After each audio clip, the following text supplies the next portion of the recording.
Muito bom dia, boa tarde, boa noite ou boa madrugada, não sei que horas que você vai assistir, ou você está ao vivo nos assistindo aí, vida longa e próspera, seja bem-vindo ao Nenemcast. Nenemcast 2024, menos profissional, cada vez mais amador, certo, Lagarta? Esse é o lema e o som tá saindo aí de boa. Tá tranquilo, cara? Estamos aqui com a nossa querida Adriana Dias, seja bem-vinda, Adri. Tudo bem, meu amigo? Beleza? Você tá tranquilo aí, cara? Tranquilaço. Pá, bonitinho, de boa. rosa hoje. Sim. Tal, na pegada da Penélope Charmosa, é isso? Charmosa. Aí. Mundo Lilás. Ô, Adri, primeira coisa, obrigado por você ter vindo no Nenemcast, cara. agradeço, querido. Foi muito legal, assim, você vir bater um papo com a gente. E às vezes, assim, a gente bate papo de tudo aqui, de tudo. Mas tem papos que eu acho interessante, principalmente contigo, que é uma pessoa que veio da área do direito, que sabe conversar umas coisas, uns papo cabeça sério, né? Então, eu acho que Confere isso, na gata, cara... tá certo isso. Confere na gata, é isso mesmo, né? Então, é uma maravilha. Trouxe o marido de filmmaker hoje, que está aí nos bastidores, né, Rafa? Tal, tudo mais. Tem o Elias ali que está filmando aí, beleza, Elias? Tranquilo, a Tamires, beleza? meu braço direito, esquerdo e as duas Tamires pernas. aí também, firme e forte. Quer chegar junto aí, Tamires? Quer sentar aqui? Filma ela lá, Lagarto. Tô brincando, brincadeira. Só para descontrair mesmo. Ô, Dri, é o seguinte, cara. Eu queria bater um papo contigo, porque, veja bem, eu acho que nós todos, né? Você até agora há pouco eu estava trocando ideia, você falou do Aristóteles. E o ser humano é um ser político, né? Nós somos, por natureza, políticos. Nós fazemos políticas desde a hora que nós acordamos. Isso. Aliás, nós fazemos política desde quando nós nascemos. Nós assinamos um contrato invisível com o Estado a partir do registro de nascimento. Eu concordo. Nós somos cidadãos a partir desse registro. Eu acho que a criança, o bebê, quando ele chora, porque faz parte da natureza dele, é uma coisa. Mas quando ele chora para chamar atenção, ele está começando a entender a política. Exatamente. Entendeu? Né? Porque a criança já começa a perceber isso, né? E aí, uma coisa que eu ia conversar contigo também é o seguinte. Nós temos na nossa cidade, eu acho que eu vou começar por aqui e depois eu queria entender um pouquinho da tua história de vida. Sim. Se você pode contar pra gente um pouco disso daí.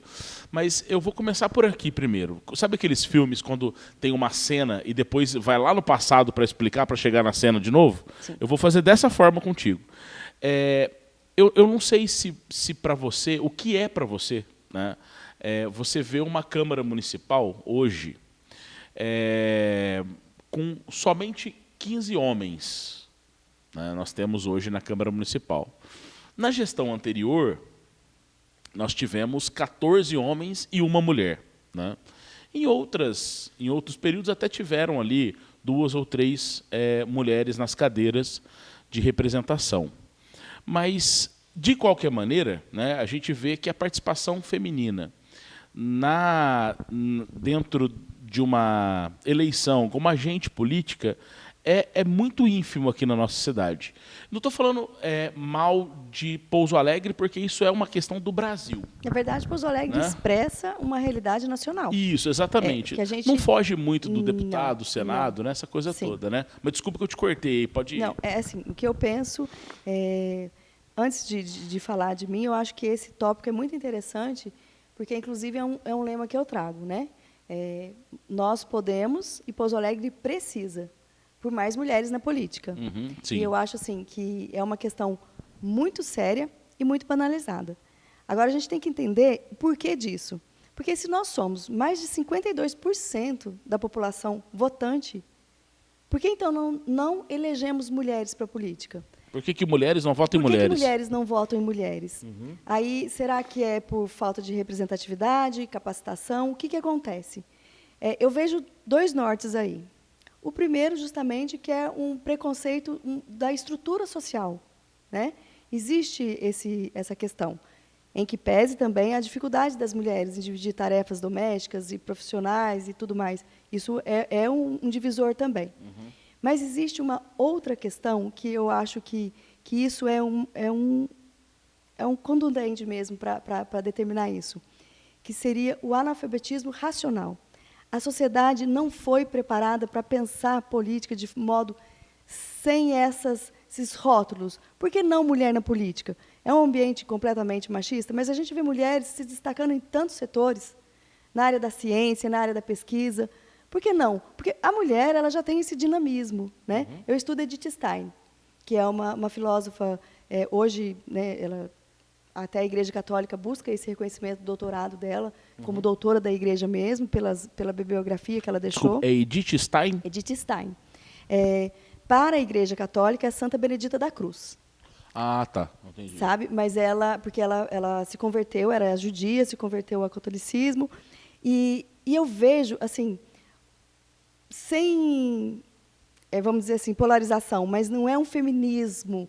Ela não é feminista, ela é feminina, mas ela destaca a essência da natureza da mulher. Nesse dinamismo, que antigamente a igreja nos queimava como bruxa, né? Elas eram histéricas.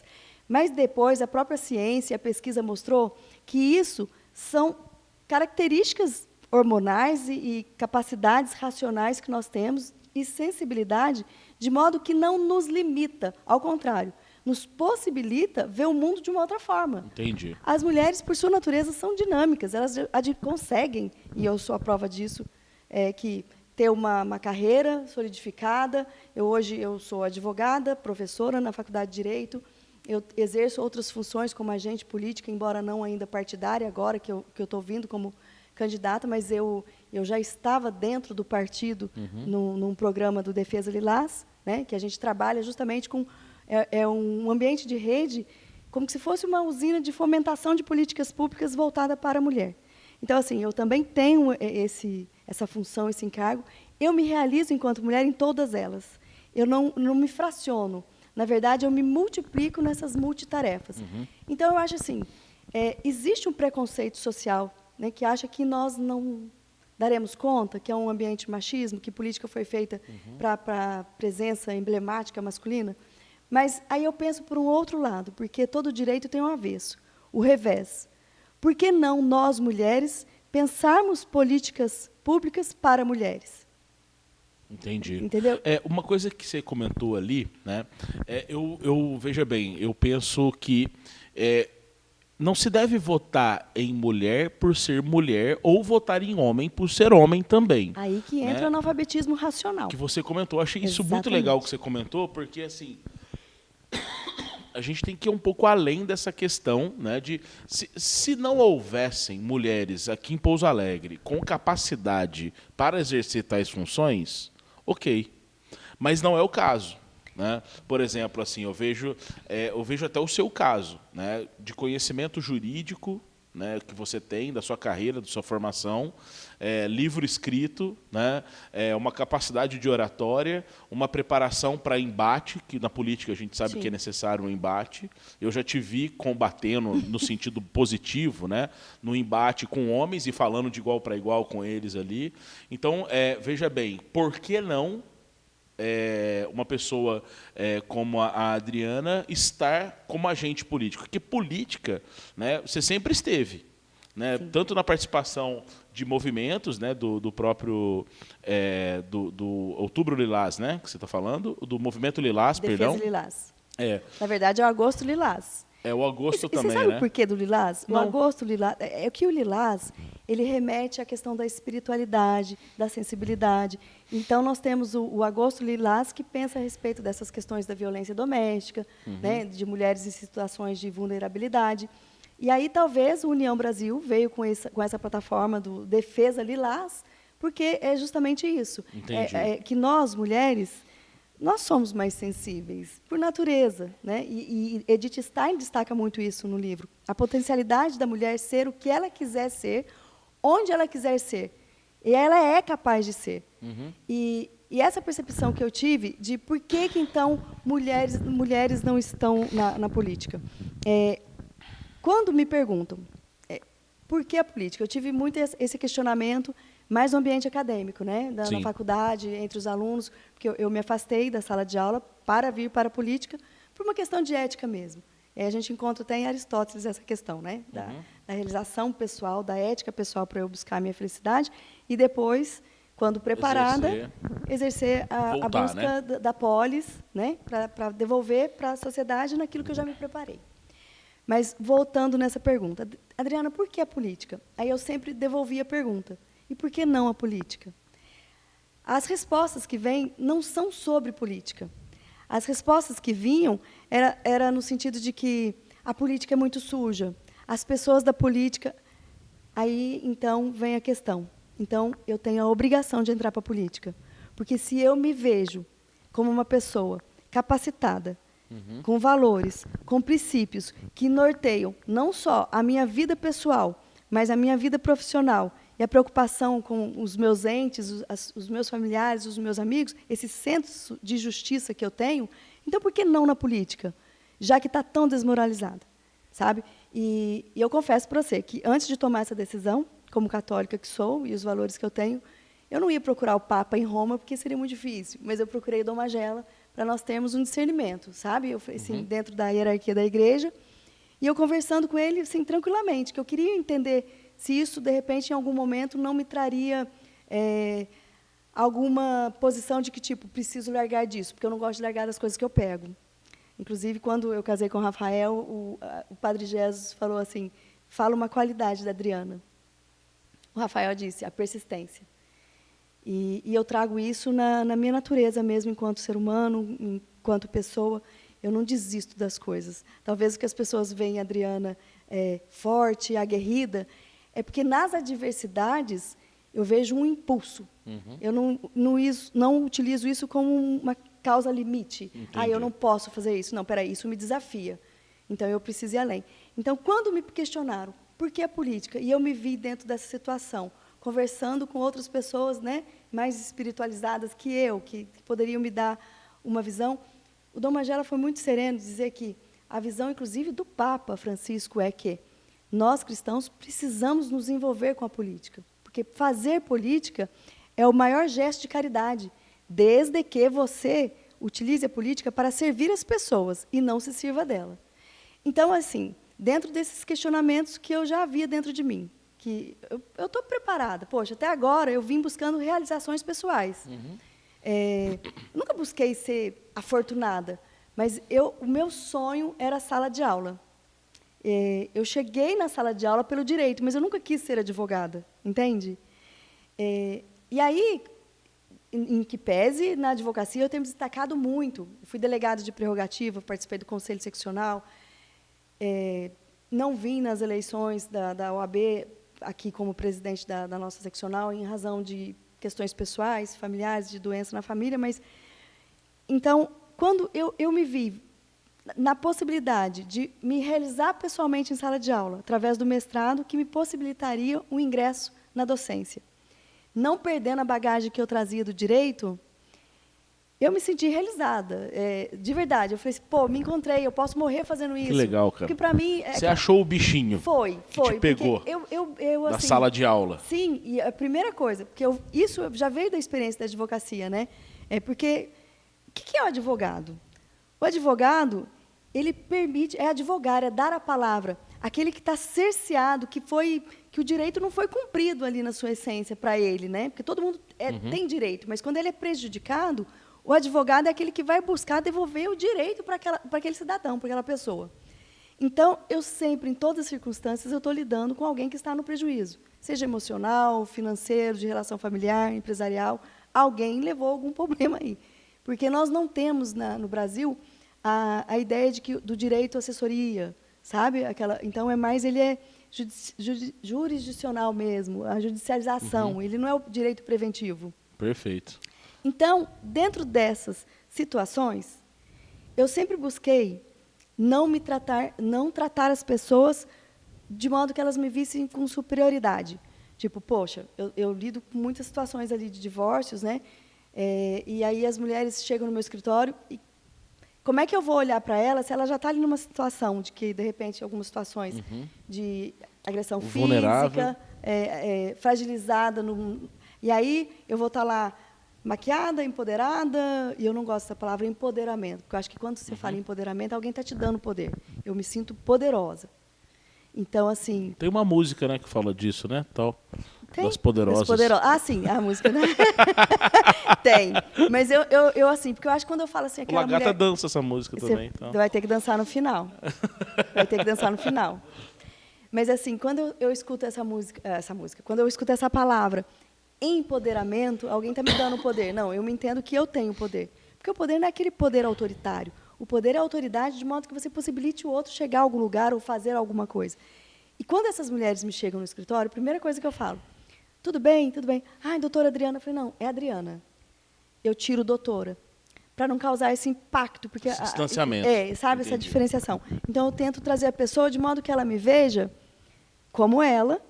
Eu posso não estar na situação dela, mas eu sei que, através da situação que ela vive, da minha capacidade, pelo meu estudo, pela minha profissão, eu posso levá-la onde ela quer chegar.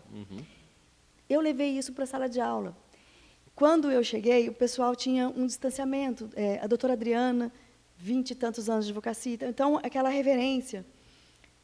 Cara, eu não vou conseguir me comunicar com a pessoa.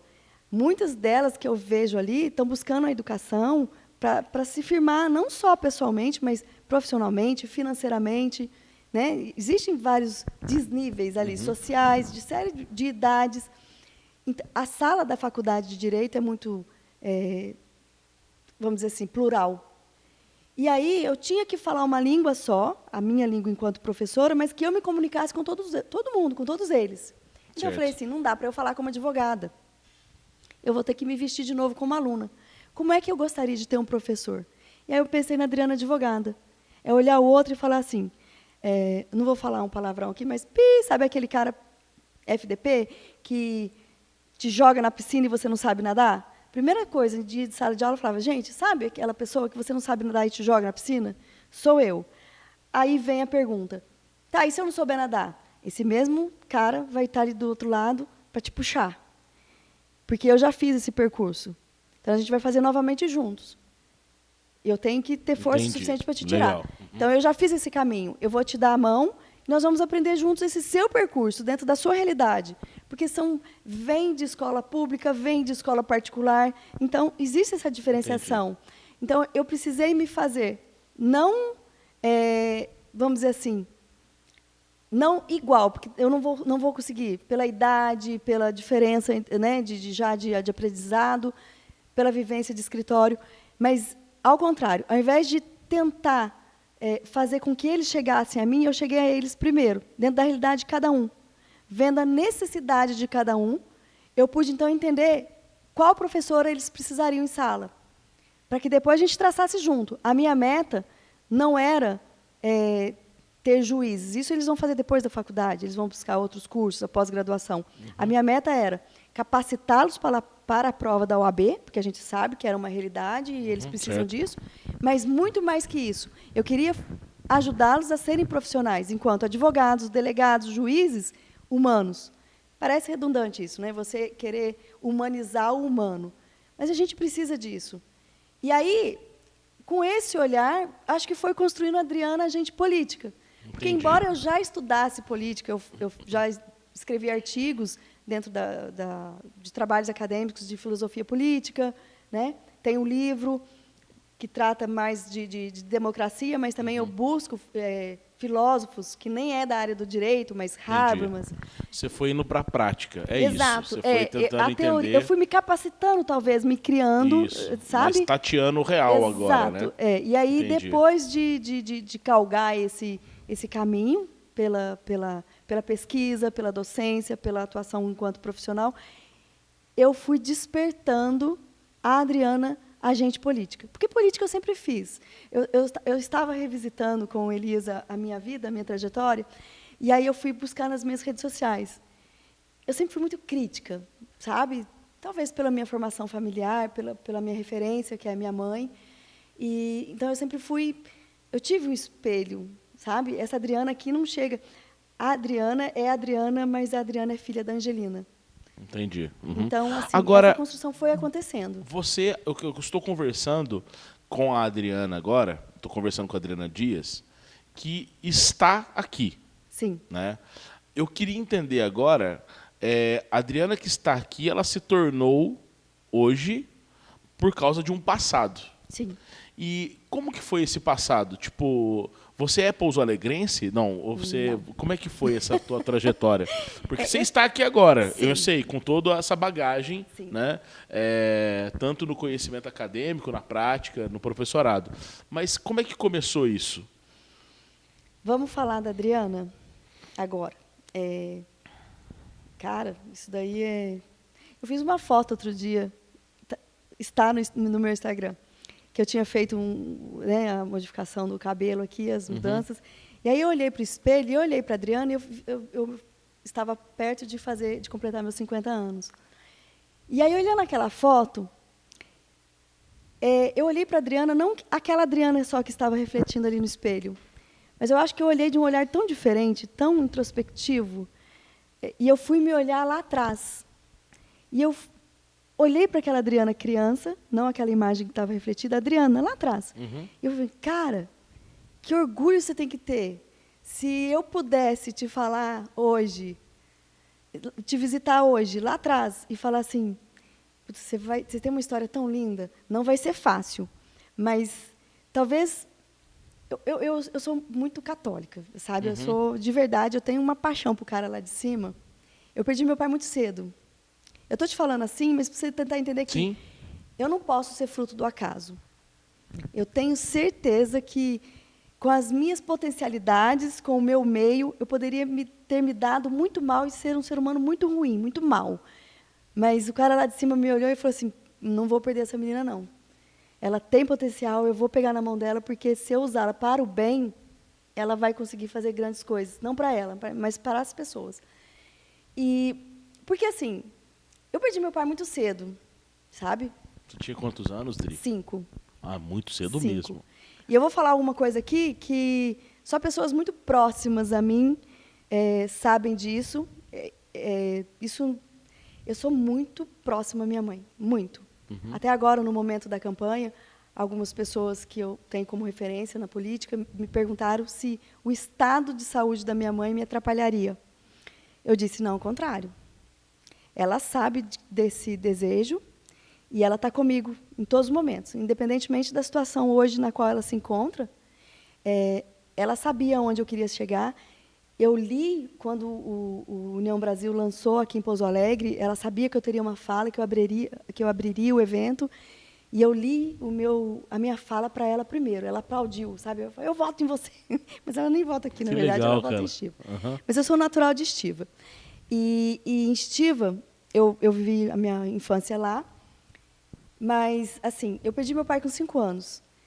A minha mãe, o que eu não gostaria, é que me causa um certo... Eu não quero que as pessoas entendam mal isso. A minha mãe tentou me abortar aos 9 meses. Mas não era a Adriana que ela queria abortar. Talvez era a história dela, sabe? O relacionamento dela com meu pai. A minha mãe sempre quis muito estudar.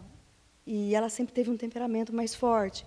E a mãe dela muito mais pacífica. Então, ela interpelava nas discussões com a mãe dela, porque ela falava que a mãe dela era água morna. E aí a minha avó, ela começou a fazer a defesa da minha avó. E meu avô viu isso e viu um problema em casa. Então, ela, dentre as mulheres, que antigamente as mulheres iam para o magistério, estudavam, né, e os homens eram força braçal, ia para a roça. O meu avô levou a minha mãe para a roça. Ele não permitiu que ela estudasse. Então, ele tirou ela da escola e ela foi para a roça. E, quando ela casou com meu pai, ela viu a possibilidade do estudo. E ela foi procurar o Mobral na época, e ela fazia o Mobral. Quando ela começou a juntar sílabas, na formatura dela do Mobral, que ela ia pegar o diplominha, que ela já estava começando a ser alfabetizada, ela apanhou do meu pai, porque meu pai ficou com muitos ciúmes dela, e tirou, sabe, o batom que ela estava. Minha mãe sempre foi muito bonita, e ele falou, não, você não precisa de estudo, você tem a mim. Que antigamente mulheres usavam o CPF do marido, sabe? Exatamente. Então, assim, e os maridos tinham isso, né? Sim, não, a mulher nem precisa estudar. Não precisava. E, então, assim, e isso marcou muito na história da minha mãe. E eu sei, quando eu nasci, eu fui a filha mais querida, mais desejada. Ela já me pediu perdão várias vezes e eu não tenho nenhum rastro de mágoa com relação a isso. A nossa situação é muito resolvida nesse sentido. Eu entendo que, por mais que ela tenha tentado me abortar, Deus tinha um propósito ali. Porque eu não nasci do acaso, sabe? E o cara já me preservou lá dentro. E, quando eu vim, eu não podia fazer diferente de não ter essa confiança com ele. Mas olha que legal. Quando meu pai morreu, e a minha mãe fala que os últimos 5 anos de vida do meu pai, que foi justamente foi o movimento de volta, que foi o relacionamento deles foi o melhor tempo da vida deles, que eu fui a filha que meu pai curtiu demais, que tinha aquele momento de ficar em casa, de cuidar, sabe? E aí, quando ele faleceu, foi uma coisa dramática. Meu pai era muito político, sabe? Ele era muito carismático. E assim, foi uma comoção na cidade. E aí, na hora do enterro, eu acho que era um horário próximo do horário que ele me fazia dormir. E eu não tinha essa concepção de morte. E aí, quando estavam tirando o corpo de casa, porque naquela época o corpo era velado em casa, eu queria dormir com ele no caixão. Então, eu falei assim, não, agora não, deixa eu me deitar. Então, foi uma coisa assim. E aí, eu me senti violentada nas minhas emoções, porque eu não entendi aquilo e ninguém explicava, porque foi, sabe, todo repentino. mundo... Foi. E aquilo, eu parei de falar. Quando depois, né, uns dias depois, eu parei de falar. E talvez seria uma depressão, só que naquela época não se tinha esses... E aí a minha mãe, eu tirava as coisas dentro do guarda-roupa e eu me fechava dentro do guarda-roupa. E a minha mãe percebeu aquilo, me levou no médico, que na época era, né, o médico de estivo, o médico da família, que a gente fala, a doutora Genício, pai do Leandro, que estudou comigo, depois foi meu professor no mestrado. E o doutor Genício falou, a Adriana precisa conviver com crianças. Ela está, né, por conta da perda do pai. E a minha mãe sempre foi muito rígida. Eu nunca paguei para ver o que ia acontecer naquela frase. Faz para você ver o que vai te acontecer. Eu nunca quis esperar. Não. E a minha mãe, na inocência dela, ela me levou para a escola porque ela falou assim, não, na rua não vai ficar.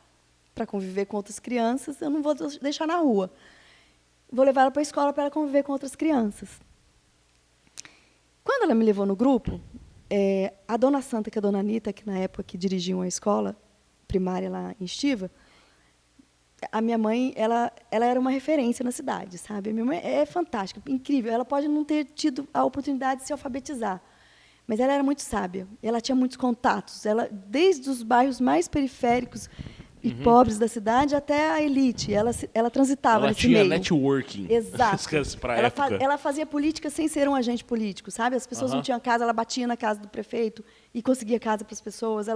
Mantimento, a gente vinha aqui em Pouso Alegre, onde era o supermercado Freitas, o pouco que tinha era possível de dividir, sabe? Então, era uma coisa de outro mundo. É fantástico. E a minha mãe, quando chegou na escola, ela pediu para a dona Anitta, que é a dona Santa, elas falaram, não posso, dona Janina, porque como é que eu vou colocar a menina aqui? A Secretaria de Educação vai vir aqui, né? Não pode. Não, mas não é para ela estudar, é só para ela conviver com as crianças. Tamanha insistência da minha mãe foi que elas me permitiram. Aí minha mãe deu um tapetinho para colocar em sala de aula, que se caso não tivesse carteira, ia para eu brincar. Só que eu levei a sério, cara. E aí, com 5 meses de escola, eu me alfabetizei. E a minha mãe achou fantástico isso, porque como eu comecei a ler, eu passei a ser os olhos dela. Então, foi onde eu permiti dar mobilidade para ela. Ela se realizou na sua pessoa. E ela começou, quando ela viu isso, então, por exemplo, a Bíblia. Tinha a Bíblia em casa, que era um enfeite, né, um adorno religioso ali, e aquilo começou a ter função para ela. Por quê?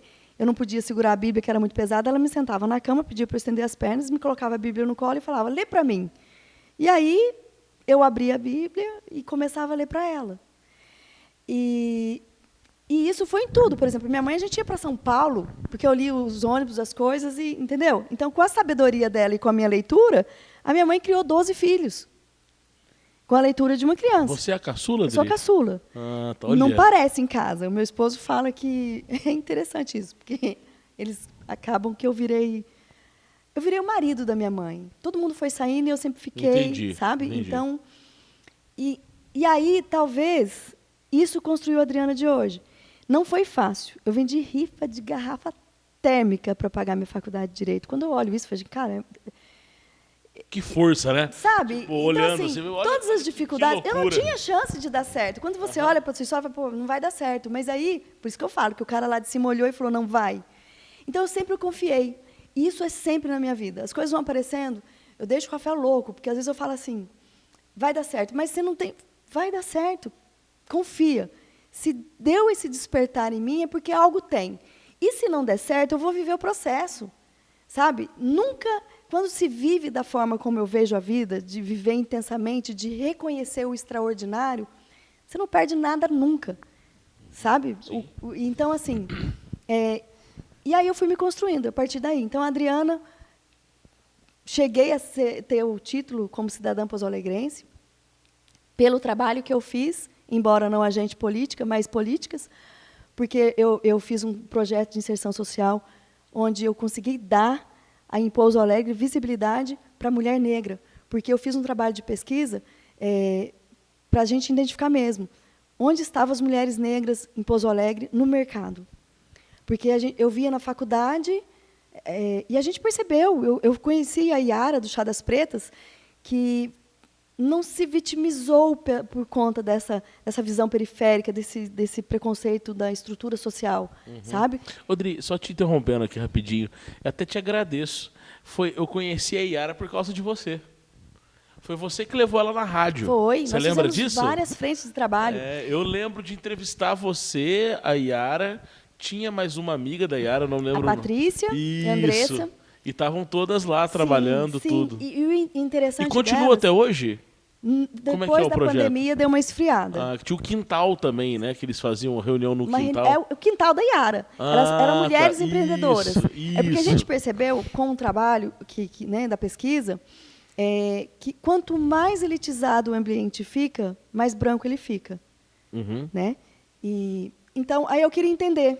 E o mais interessante, que quando eu fui nessa pesquisa, eu tinha ido buscar a questão da violência doméstica. Certo. E na pesquisa eu percebi que as mulheres são, sim, mal vistas quando vão buscar os seus direitos, mas pior do que isso, existe uma diferenciação social entre mulher negra e mulher branca. E aí eu comecei a tentar identificar por que disso. Aí eu fui ver a questão da dependência financeira. E aí existe uma hierarquia social que é assim, olha para você ver como é, mas a estrutura é formada assim, no mercado de trabalho, homem branco, mulher branca, homens negros, mulheres negras. Então, a mulher negra ela está ainda mais abaixo de tudo. A base da pirâmide. E aí eu queria entender, a gente identifica um problema, e aí você mostra o problema? Não. Da persistência que sou, não, eu quero buscar soluções. Como a gente pode pensar soluções? Se eu não vivencio o problema, eu não vou conseguir identificar a natureza dele. Né? E aí eu fui conversar com as mulheres negras de Pouso Alegre, em vários setores. E aí eu pude perceber que essas mulheres negras do Chá das Pretas, elas tinham uma visão empreendedoras. Então, assim, nós temos o problema? Temos. Nós não vamos paralisar aqui nesses problemas. Nós vamos nos capacitar, nos unir para superar. E aí, novamente, eu falei, poxa, é assim que eu penso. E aí eu abracei. E eu falei, porque pode parecer estranho, né? Porque uma mulher loira, de olhos verdes, vai falar sobre mulheres negras. Aí que está o feeling da questão. Eu penso que uma sociedade polarizada, ela perde os objetivos comuns. Se cada um ficar no seu campo... Alguém chegou a falar isso para você? Te questionar isso? Sim. De falar, sim. Por você ser mulher branca, que você está aqui querendo... Não foi a Yara. A Yara, ao contrário. Mas eu tive alguns movimentos que, quando eu apresentei, falou assim, mas... E era justamente... Você está fazendo aqui? E era justamente ao contrário. Eu não queria falar nada, sabe? Eu queria ouvir, mas pensar junto. E eu vivenciei algumas situações com elas e dói.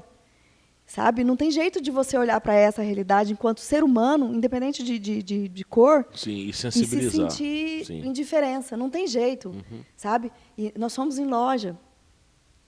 E a mulher negra, ela tem que se preocupar até com a roupa que ela veste. O homem negro também. Se eu ver um cara negro vestido com uma determinada roupa... Já te cria alguns preconceitos. Se eu estiver na rua, o cara vindo... Então, assim, você vê que as mães de filhos negros, elas educam os filhos para forma de uma abordagem diferente. Que eu não preciso fazer isso com meu filho. Eu não preciso falar, você precisa se submeter assim, assado. E quando você começa a viver pela visão delas, mas experienciar isso no dia a dia junto com elas, não tem jeito de não se solidarizar. Sabe? Você é questão de empatia mesmo, enquanto ser humano. E aí, quando eu assim, fui falar com a Yara, e nós começamos a fazer frente de trabalhos de conscientização, e a coisa foi tomando uma visibilidade, uma proporção, que o trabalho ficou muito maior que eu, mas muito maior do que eu. E aí, E as meninas também, porque foi dando visibilidade. Nós conseguimos criar dentro de empresas de Pouso Alegre, planos de carreira voltados, porque se a mulher negra hoje está na faxina, mas, peraí, você quer estudar? Por que você não estudou? A empresa pode te oferecer uma bolsa disso, se você quiser buscar, sabe? Dentro da CIPA, mulher, dentro da empresa de segurança, abordagens de segurança, né? Porque o corpo fala. Qual que é a situação? De repente, a pessoa está numa atitude suspeita porque ela é suspeita ou porque é a forma como você aborda? Sabe? Entendi. Então, e eu fui vendo isso. Meu trabalho chegou na Câmara, virou Estatuto de Igualdade de Raça e Gênero para Pouso Alegre. Foi onde eu ganhei o título de cidadã pouso-alegrense. E se você me perguntar assim, mas por que a necessidade do Estatuto se nós temos tantas leis e a Constituição Federal? O Estatuto para um município, e Pouso Alegre se destacou por entre os municípios do Estado de Minas, que foi um dos primeiros, se não o único, que implementou esse estatuto, porque o estatuto ele aproxima o munícipe do vereador. Porque o vereador não está condicionado, ele tem a Constituição como garantia para fazer leis.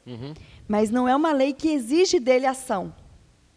O estatuto não. Entendi. O estatuto ele aproxima o cidadão do agente político, enquanto órgão legislativo, de promover políticas públicas. Então, eu dou uma ferramenta para o cidadão operacionalizar o que ele pensa enquanto direito. Porque política pública é direito. Aí você entende que a construção da Adriana foi vindo? Acho que o cara foi me talhando, tolhindo, me forjando, me dando forma para que hoje talvez eu pudesse pensar política para servir a população. Entendi. Não é simplesmente, né, a gente tem um estudo aqui da nossa cidade, que é um dos livros lançados aqui, chamado Mulheres Laranjas na Política. Não sei se você chegou a ver esse livro. Eu não vi o livro. Do Tiaguinho Reis, né? Onde ele analisa, de fato, assim, né, a grande parte dos partidos tem como obrigatoriedade 30% das candidatos do partido serem mulheres. Então, se o partido tem 16 candidatos, a cota de gênero 30%, então, quer dizer, são 5 mulheres e 11 homens dentro do partido. O problema, e aí eu queria perguntar para ti mesmo, né? Nós estamos em Pouso Alegre, a gente vai ter aí, eu acho que uns 85 mil eleitores, Sim. Provavelmente nessa faixa, né? Uma coisa que eu ia perguntar para ti, Dri, é que nessa sua caminhada na cidade, na caminhada junto no Chá das Pretas, você viu muitas mulheres querendo botar a cara à frente para ser candidata? Por que eu estou te falando isso? Porque quando o Tiaguinho escreveu esse livro, ele escreveu esse livro evidenciando esse problema a nível nacional. Ele não quis dizer a nossa cidade, até porque aqui, né, esse problema nem é tão grave. Eu falo tão porque nós temos, né? Porque o que acaba acontecendo que eu sinto? Uma pergunta agora. Nós temos mulheres candidatas ou mulheres agentes políticas, você me diz? Ah, sim. Não, eu falo assim, mulheres candidatas. Sim. Né, dentro dos partidos. Sim. Porque assim, o que acontece? O partido tem uma data para cumprir e lançar 16 candidatos, sim, certo? Okay. São as regras que o Tribunal Eleitoral coloca. E aí fica um Deus nos acuda para achar mulheres que queiram se candidatar. Sim. Né? E aí, assim, você tem que, como se diz, né, caçar mesmo, procurar mulheres, falar, vamos. Que você... Então, o que acaba acontecendo? Né? Ô, louco. O que acaba... tá funcionando direitinho aqui, então. E aí, o que acaba acontecendo que eu vejo? Cara, nesse Deus nos acuda, coloca a mulher do fulano. Então, assim, ela acaba não querendo ir por vontade própria. Talvez ela foi até meio assim... Coagir, eu acho uma palavra forte. Mas ela sofreu uma coesão ali... foi coercitivo. Né? Não foi coação, mas foi coercitivo. Para que ela saia candidata. Então, o que acaba acontecendo que eu sinto?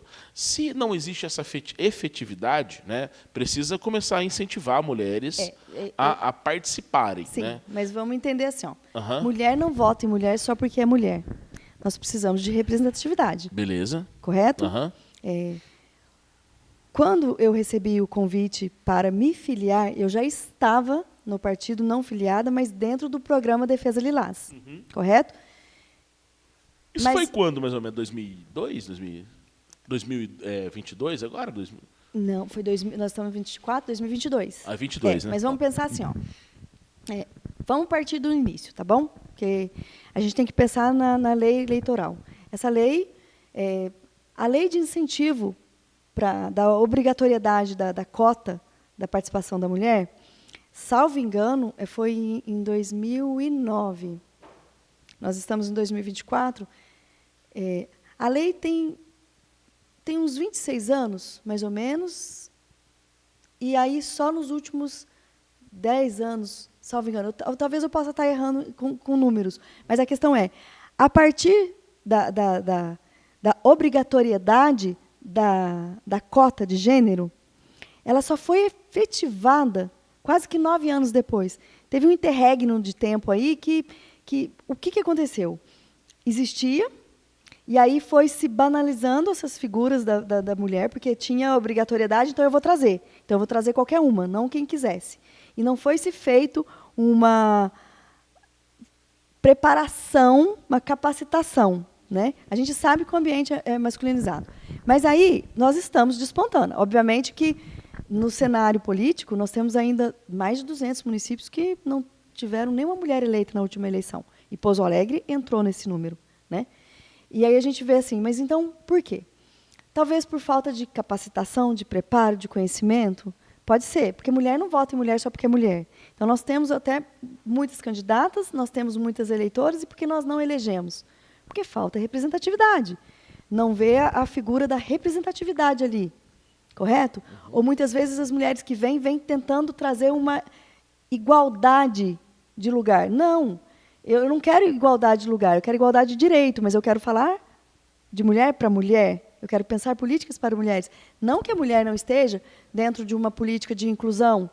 Eu fiz um post outro dia nas minhas redes sociais, a questão dos autistas, né? Existem mães atípicas atrás disso, de todas. Então, as mulheres estão na sociedade.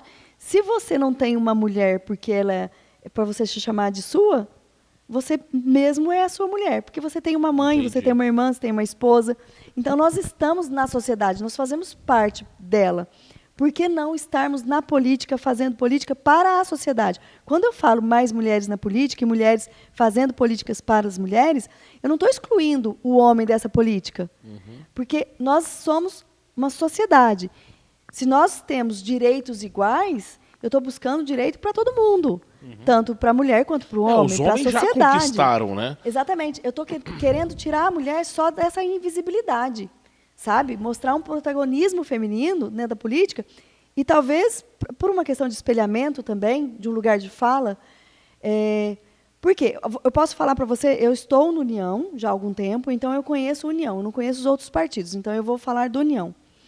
O programa Defesa Mulher, ele não só pensa políticas públicas para a mulher, ele tem um programa de capacitação da mulher, independentemente de partidário, Legal. sabe? Para inserir essa mulher, para pensar política, no ambiente que ela esteja. Talvez ela pode não estar como no protagonismo, como uma agente política, mas ela pode exigir políticas de quem esteja. E ele traz dentro desse programa essa capacitação de tudo, desde a forma de oratória, de conhecimentos de leis, em todos os aspectos, sabe? E isso é muito legal, porque talvez ela pode até não ser um agente político, mas ela vai ter uma projeção na carreira dela, sabe? Entendi. E isso é pensar mulher dentro do mercado de trabalho. Então, assim, talvez essa defasagem venha também por conta dessa questão do preconceito, da estrutura social Cultural. que nós temos, cultural, de capacitação. Na última eleição, eu morri pela minhas bocas, sabe? Pela minha boca. Porque eu fui num programa de TV por conta do programa que eu fiz, desse projeto de inclusão das mulheres negras no mercado de trabalho em Pouso Alegre. Porque eu via, né, então, as mulheres em subempregos, então eu queria ver por que disso. E como teve essa projeção do trabalho, eu fui chamada para dar entrevista, e, né, nós fizemos várias palestras, E a entrevistadora estava muito próximo da eleição e ela me perguntou assim, nós tivemos a eleição, nós não tivemos nenhuma mulher eleita. O que a senhora pode dizer a respeito disso? Eu falei assim, bem, a mulher não vota em mulher só por conta de ser mulher, né? E aí, lá atrás, eu falei assim, mulher busca representatividade. E aí eu me remeti no título da cidadã e pensei assim, poxa, nós estávamos em 16 mulheres recebendo o título. Onde estávamos na época da eleição? Por que essas mulheres não participaram da última eleição? E aí ela me perguntou, a senhora veio como candidata? Foi um soco no estômago, sabe? Foi talvez esse momento que eu me despertei para a agente política. Não aquela visão política crítica, filosófica, teórica.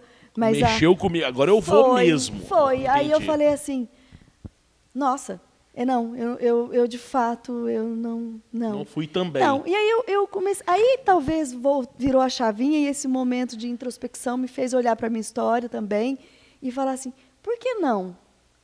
Sabe? Não, porque tem pessoas assim, porque eu não quero. E aí... talvez ali despertou, né? Despertou. E aí eu fui... Quando do lançamento do livro, nós estávamos na época da pandemia e o Rafael não pôde estar presente no lançamento do livro, né? E o Rafael é uma pessoa que eu admiro muito, sabe? Talvez ele nos assuste um pouco, às vezes, com esse jeito dele, mas, assim, eu prefiro essa forma de ser e de agir, porque eu até, pela minha personalidade, eu lido com mais facilidade, porque eu sei com quem eu estou lidando. Então, eu sei como me colocar, sabe? Então, eu gosto disso. E, quando o Rafael, eu fui conversar com ele, entregar o livro depois do lançamento, porque ele estava com o Covid na época, ele não pôde participar do lançamento do livro, e eu comentei com ele, e ele falou que, né, eu falei da entrevista e tudo mais, e tal, porque ele estava perguntando como que eu estava na faculdade, o Rafael me viu crescendo, né, do meu processo, a evolução, desde a época da faculdade, dos perrengues, de vender rifa lá, então, assim, e aí o Rafael, quando eu estava conversando com ele falou assim, por que não? E eu falei assim, e eu me recordo que eu falei com ele assim, a política me assusta, porque normalmente as pessoas, quando assumem um cargo de poder, elas estão suscetíveis a se corromper. E eu fico com medo disso. E o Rafael me jogou uma que foi assim, sabe, outro. Eu levei um soco na costela, mas ele me deu um outro. Ele falou assim, você tem medo disso? Porque se você tem medo disso, desculpa, de fato, então até agora eu não conhecia a verdadeira Adriana. Porque o poder só mostra o que você sempre foi. Então, se você tem medo de entrar para a política por conta disso, não entre mesmo. Mas se você não tem medo de mostrar quem a Adriana é, o poder não vai te corromper.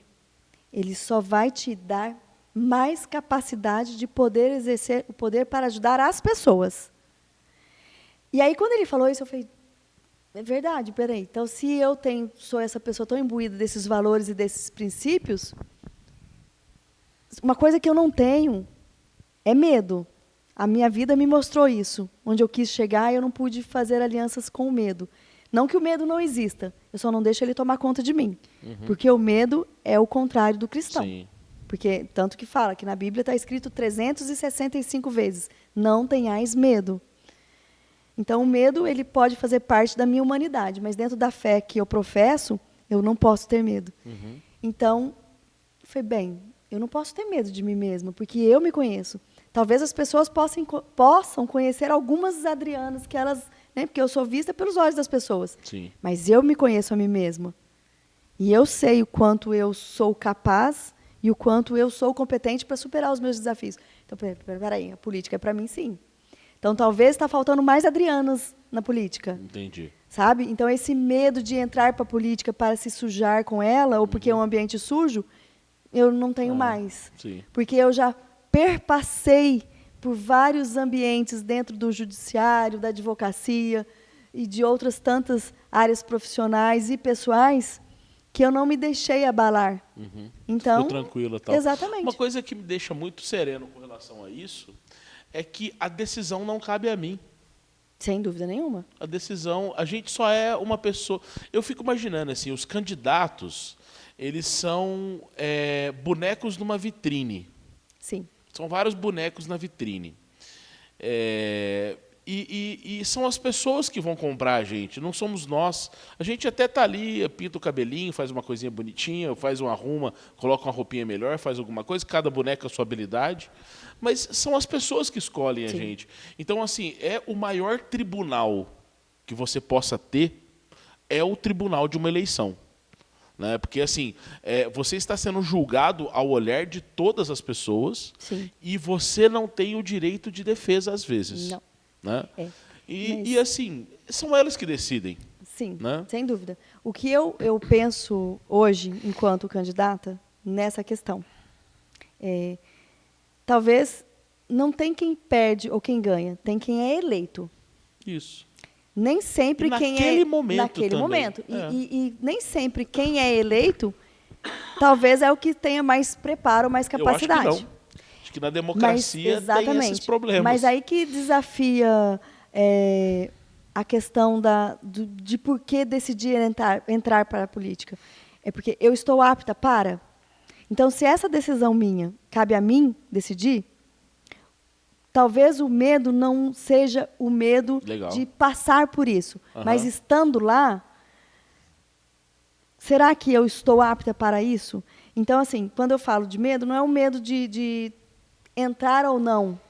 Porque, a partir do momento que eu tenho a consciência de que eu estando lá, eu vou estar para servir as pessoas e não servir a mim mesma, porque eu já tenho uma carreira solidificada, né? Então, eu estou tranquila nesse sentido. E eu sei que há o risco de não ser eleita. E está tudo bem, porque tanto quanto em outras situações da minha vida, eu procuro viver o processo. E isso é muito enriquecedor, sabe? E, então, assim, o viver o processo, a campanha, já está sendo uma vitória porque está tendo reconhecimento. Né? E todos os percalços, as dificuldades que estou tendo por ser uma primeira campanha, as dificuldades burocráticas, que você sabe bem quais são também. Né? Então, muita gente veio e falou assim, você não está fazendo nada. Eu falei, não, eu até fiz uma postagem a respeito disso. Calma, é porque eu, como cumpridora das leis, eu procuro fazer tudo dentro das leis. Então, existe uma lei. A primeira coisa que eu fui ver foi a lei eleitoral. Então, eu vou fazer dentro das 4 linhas. Então, entre sair rápido, eu prefiro manter a constância, assim, sabe? Ser o passo a passo, ser constante. E não acelerar para não chegar muito cansada e aproveitar o processo. Porque também eu estou aprendendo com as pessoas. Porque por mais que eu esteja apta, eu acho que esse período da campanha eleitoral não é tão somente para você se mostrar. Aliás, o que eu tenho feito é mais ouvir. Em todas as minhas visitas, eu não chego oferecendo para a pessoa, fazendo propostas.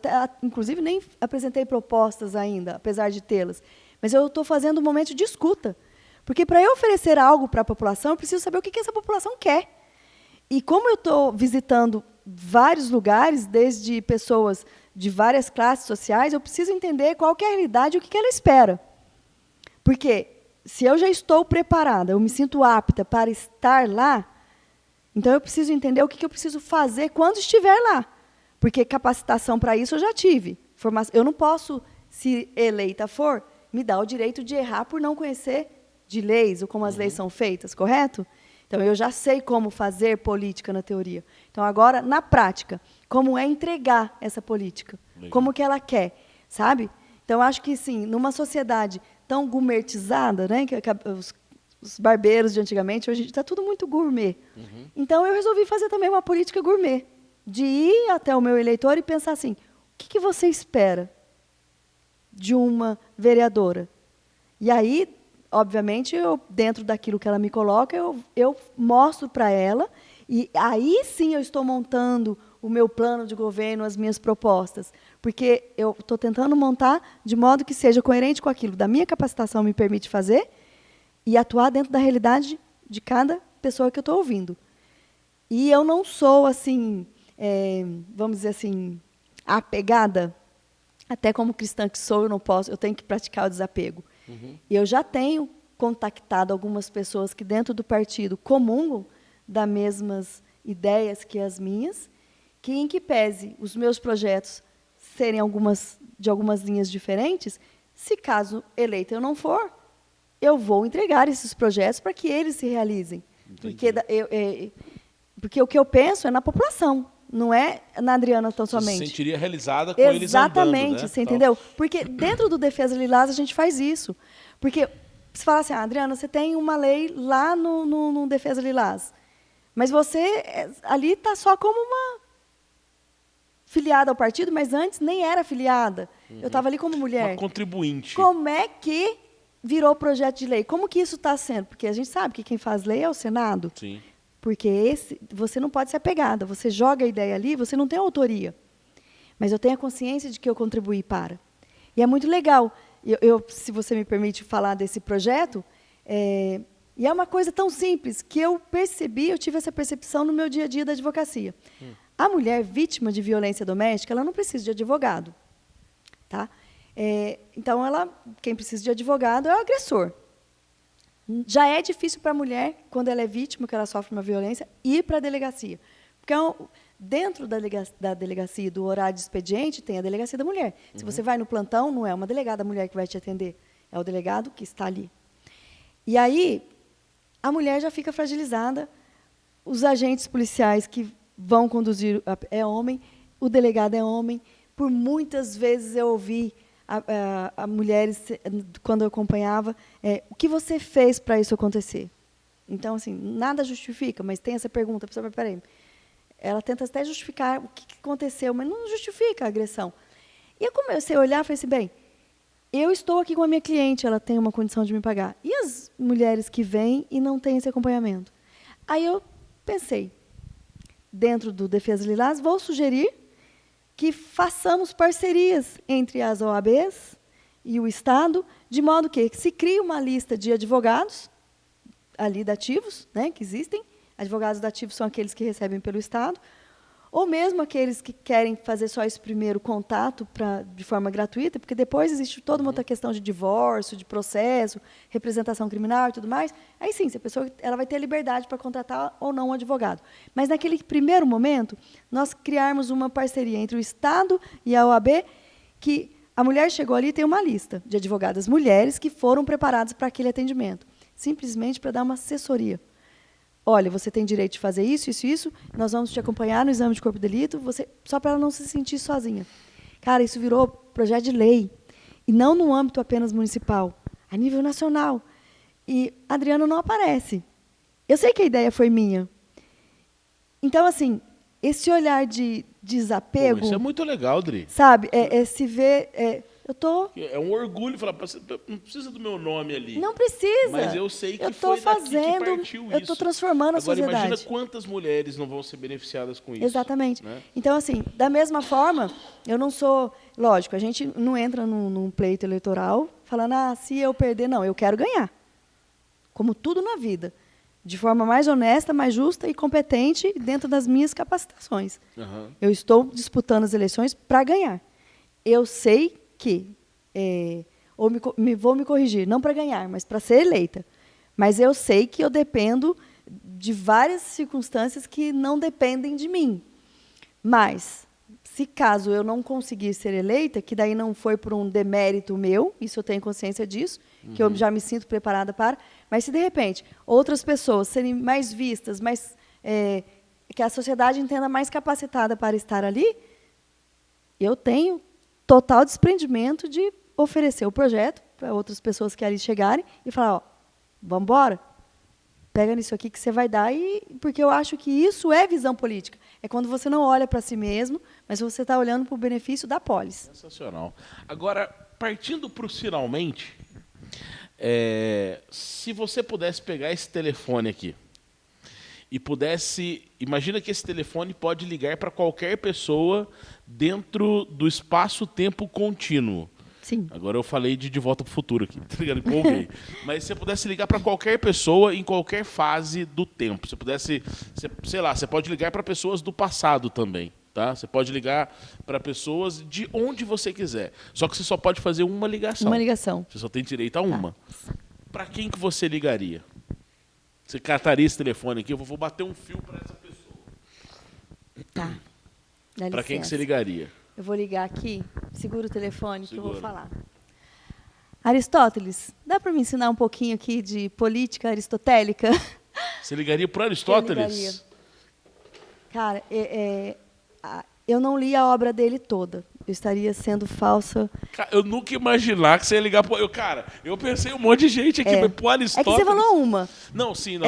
Se eu pudesse ligar para a Alemanha, tem um cara vivo, que é o Habermas, que fala sobre a democracia deliberativa. Que maravilhoso também. Eu ia ligar para ele, mas a hora que você falou, nessa perspectiva que eu tenho de futuro, eu acho que eu usaria das dicas de Aristóteles. Sabe? Por quê? Porque ele pensou política do modo mais cristão possível. E a política que eu aprendi com os ensinamentos bíblicos mesmo.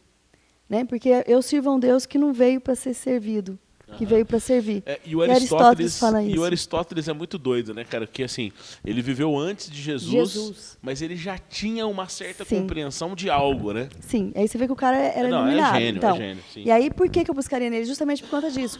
Porque ele fala dessa questão da política, que ele fala assim, da questão do indivíduo. Primeiro, a ética norteia a busca da felicidade individual.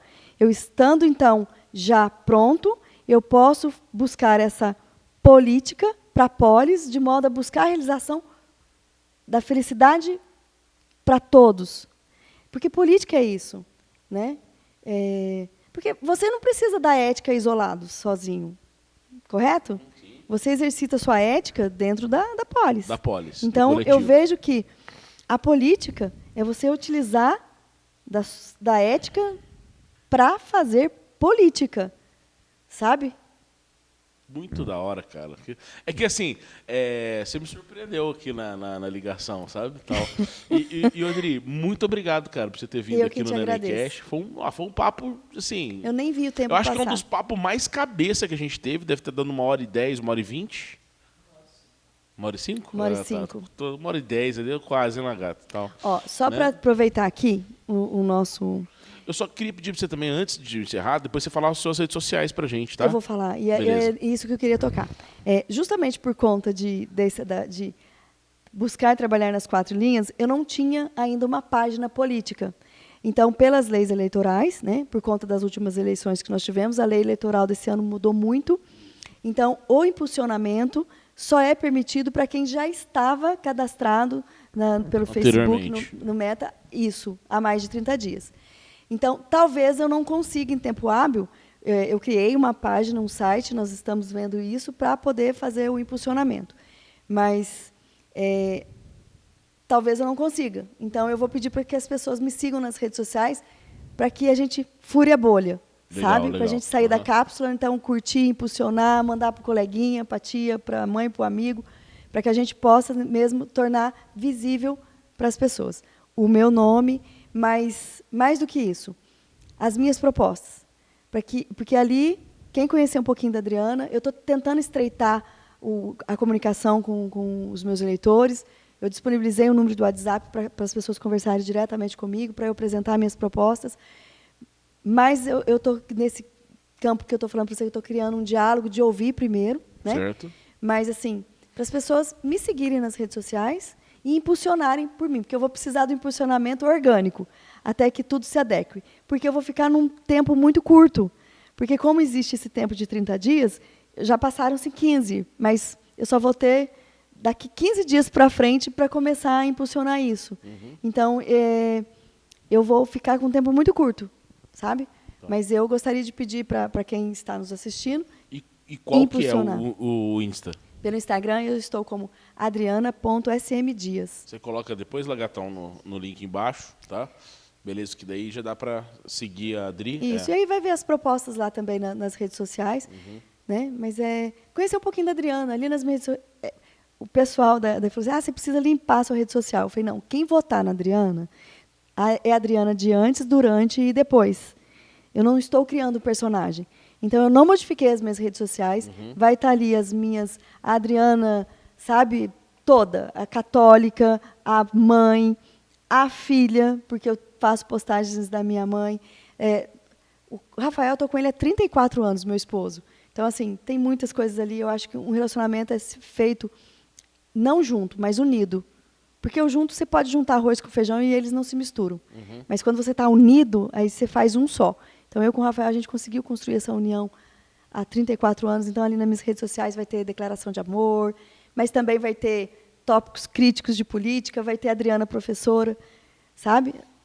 Ali está a Adriana. Tá tudo junto e misturado. E quem votar na Adriana vai votar em todas essas. Entendi. E na mesma Adriana. Entendi. Ô, Lagartão, tu tranquilo aí? Beleza? Ô, Elis, beleza, cara? Tudo tranquilo aí?